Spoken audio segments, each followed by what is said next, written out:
তো এখন সেলসগুলো দেখবো যে এইচআরএম মডিউলটা কীভাবে অ্যাকচুয়ালি কাজ করে। তো আমরা এখানে এইচআরএমে যাই এবং দেখতে পাচ্ছেন আমাদের এক্সপেন্স আইটেম, এক্সপেন্স লিস্ট এবং অ্যাটেন্ডেন্স 3টা মডিউল আছে। ইন ফিউচারে আমাদের খুব শীঘ্রই এখানে এইচআরএমের আরও স্যালারি মডিউল, তারপর আরও অনেক মডিউলগুলো এখানে চলে আসবে, হ্যাঁ, লিভ, তারপরে হায়ারিং, তো এইগুলো সব চলে আসবে। এখানে আপাতত আমাদের অ্যাটেন্ডেন্স মডিউলটা কাজ চলছে, তো এটা আপকামিং খুব শীঘ্রই লঞ্চ হয়ে যাবে। এবং এখানে এক্সপেন্স আইটেম এবং এক্সপেন্স লিস্ট, এক্সপেন্স আইটেম বলতে বোঝাচ্ছি আপনার এক্সপেন্সটা এখানে অ্যাড করতে হবে, কারণ আপনি যখন প্রপার একটা রিপোর্ট টান দিবেন লাভ লসের, তখন কিন্তু আপনি এই এক্সপেন্স না থাকলে আপনার তো প্রফিটটা বোঝা যাবে না, তাই না? ধরেন আপনি ফেসবুক পোস্ট বুস্ট করলেন, সো আপনার এখানে এই মান্থে আপনার মোট 1300 টাকা এক্সপেন্স হলো, তাহলে আপনি এখানে আইটেম নাম লিখে রাখেন, সো ফেসবুক, আমি দিচ্ছি ফেসবুক বুস্টিং। ওকে, সো আমি ফেসবুক বুস্টিং নামে একটা এক্সপেন্স আইটেম অ্যাড করলাম, যেটা প্রতি মাসে আমার লাগে এরকম। তো এখানে আপনার যে আইটেমগুলো আছে সেগুলো আপনি চাইলে অ্যাড করতে পারবেন, রেখে দিতে পারবেন।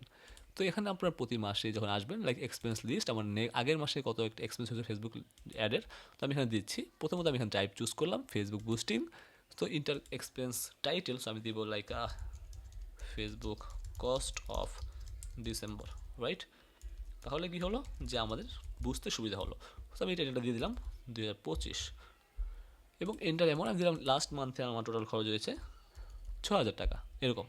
এবং ডেটটা আমি আজকে ডেটে রেখে দিলাম যে আমার লাস্ট মান্থে এটা খরচ হয়েছে এবং আজকে ডেটে এন্ট্রি হলো। তো আমি এখানে সেভ চেঞ্জ প্রেস করলাম, তো আমার এখানে বললো সাথে সাথে যে আমার এক্সপেন্স ক্লিয়ার হয়ে গেছে। এখন যদি আমি এই চারামে যাই এবং আমি যদি এখানে এক্সপেন্স লিস্টে আসি বা ওখান থেকে ব্যাকে গেলাম, তাহলে কিন্তু এখানে আমরা দেখতে পাচ্ছি। এখানে চাইলে আপনি ফিল্টার করতে পারবেন, এখানে চাইলে সার্চ করতে পারবেন খুব ইজিলি, রাইট? এবং চাইলে এখান থেকে কিন্তু এডিটও করে নিতে পারবেন। ওকে, সো এখানে আপনি চাইলে এই চ্যানেলটা এভাবে কাজ করে নিতে পারেন এবং অ্যাটেন্ডেন্সটা খুব শীঘ্রই আসছে, তার সাথে আমাদের অন্যান্য যে মডিউলগুলো আছে সেগুলো খুব শীঘ্রই চলে আসবে।